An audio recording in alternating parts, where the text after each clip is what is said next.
प्यारे बच्चों, नमस्ते। नैतिक शिक्षा में आज हम लोग 10वें पाठ को पढ़ने जा रहे हैं। इस पाठ का शीर्षक है ईश विनय। ईश कहते हैं मालिक को, और संसार का मालिक परमात्मा है, भगवान है, और उसी भगवान का यह विनय है।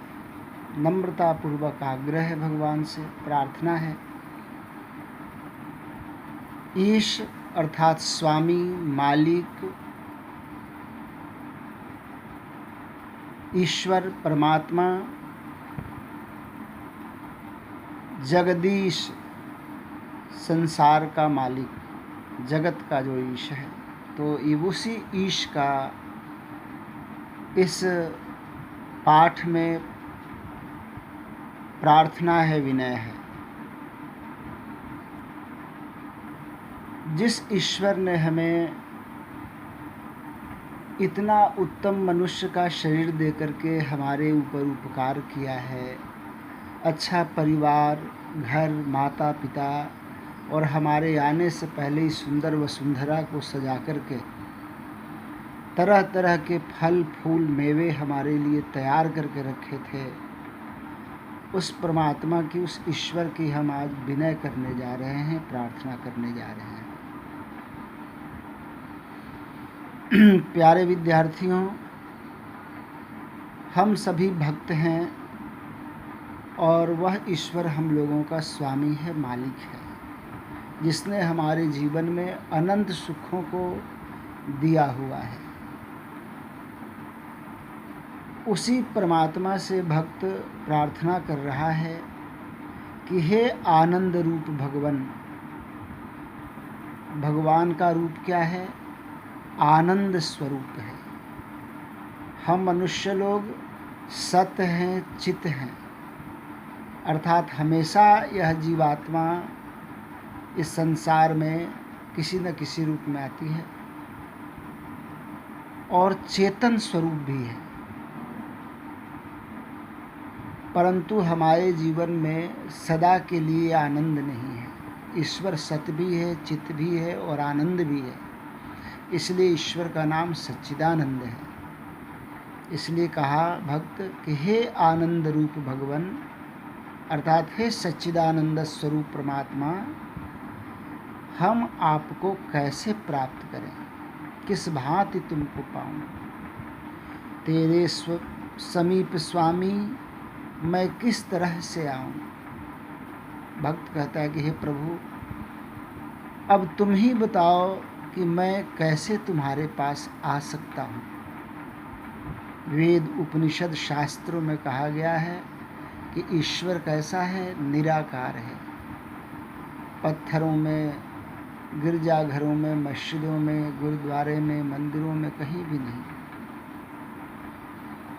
वह तो कण-कण में व्याप्त है, कोई भी जगह उससे खाली नहीं है। इसीलिए भक्त कहता है कि हे प्रभु, हर जगह मौजूद है पर नज़र आता नहीं, योग साधन के बिना कोई उसे पाता नहीं।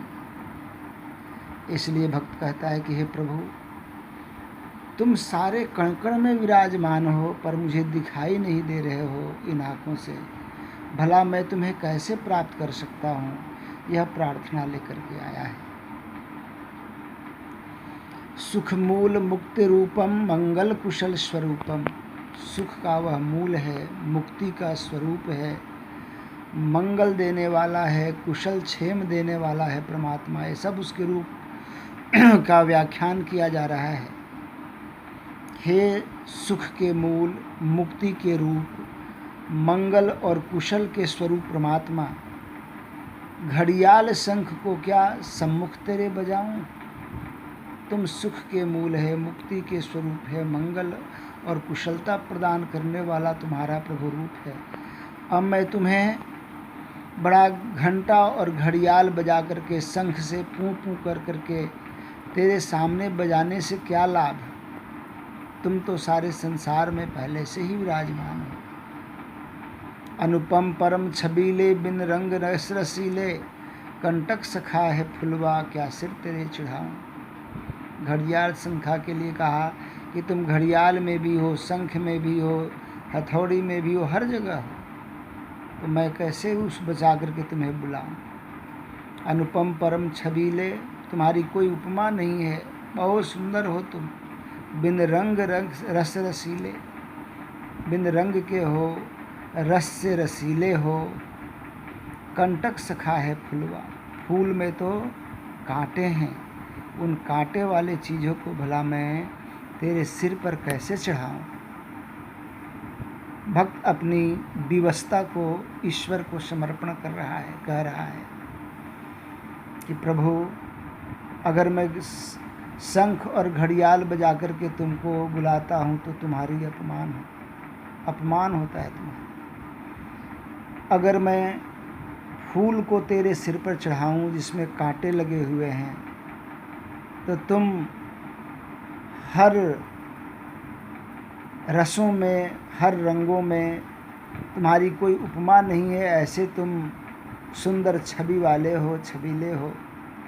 मैं तेरे ऊपर फूल को चढ़ा करके कांटे वाले फूल को भला कैसे चढ़ा सकता हूँ। कोटानुकोटि भूमि उन पर असंख्य प्राणी, जगदीश अपना नंबर मैं कौन सा गिनाऊं।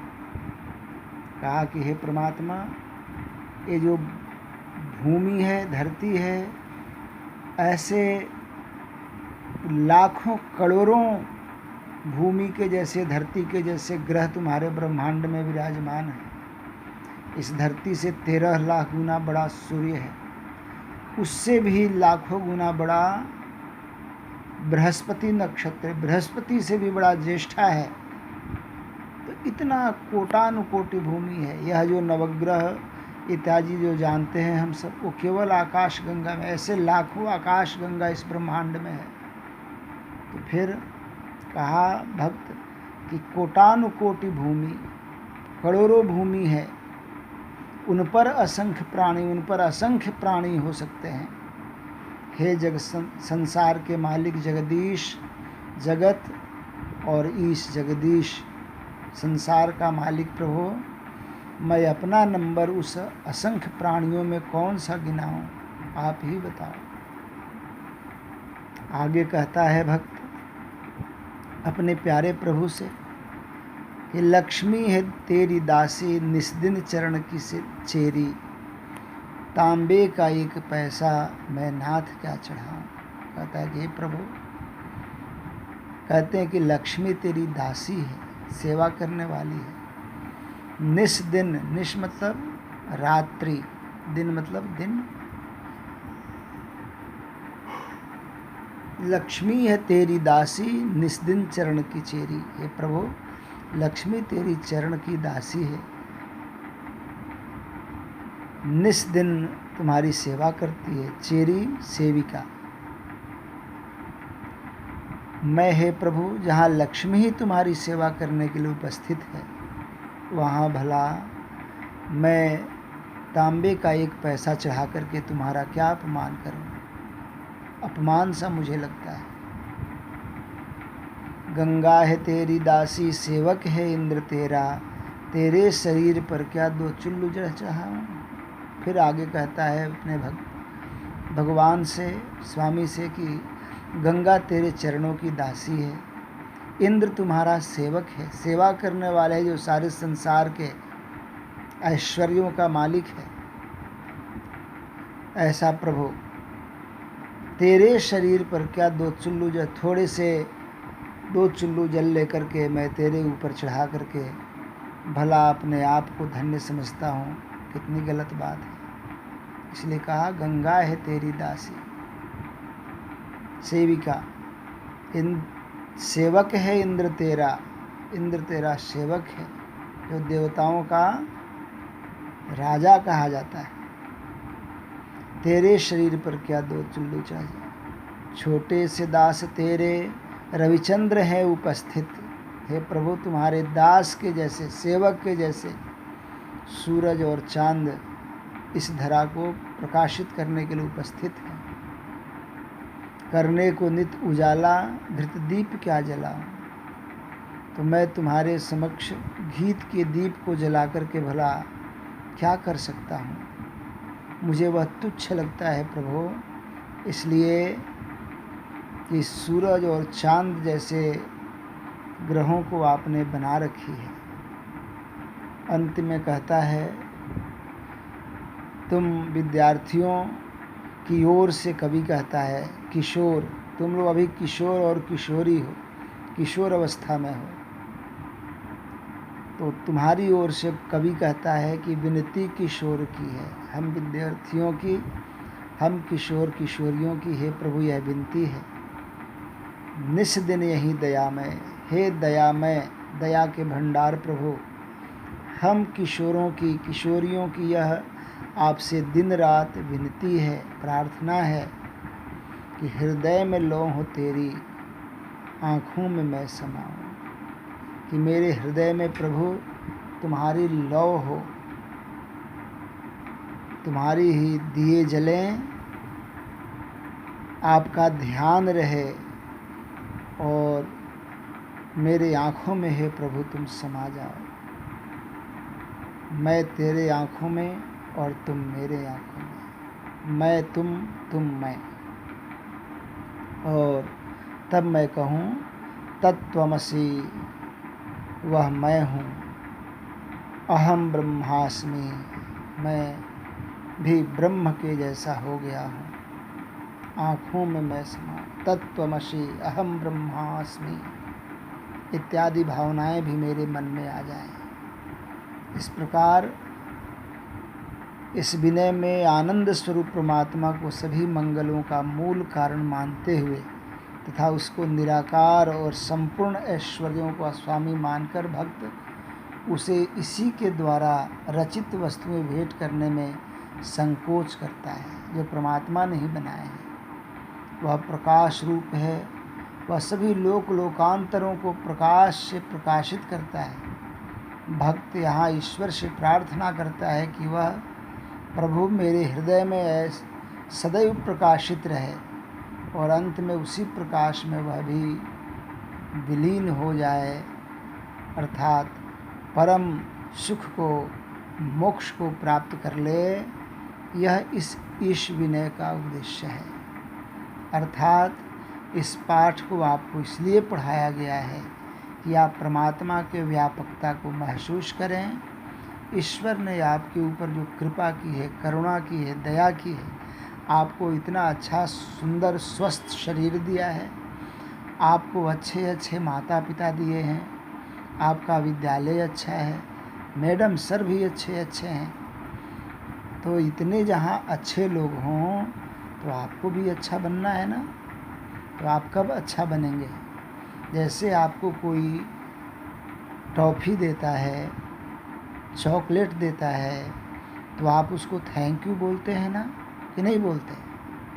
तो ईश्वर ने आपको इतने अच्छे माता पिता को दिए हैं, टीचर्स दिए हैं, इतना सुंदर आपका शरीर दिया है। देखो परमात्मा ने, थोड़ी सी खराबी आ जाती है आँखों में तो डॉक्टर हज़ारों हज़ार रुपया ले लेते हैं। हार्ट में थोड़ी खराबी आ जाए लाखों रुपये लग जाते हैं ना। अगर थोड़ी सी परेशानी लीवर किडनी में हो जाए तो डॉक्टर लाखों रुपया ले लेते हैं। परंतु ये सब कुछ आपको स्वस्थ और निरोग मिला है तो ईश्वर को धन्यवाद करना चाहिए ना। यही ईश विनय के द्वारा ईश्वर को धन्यवाद किया गया है।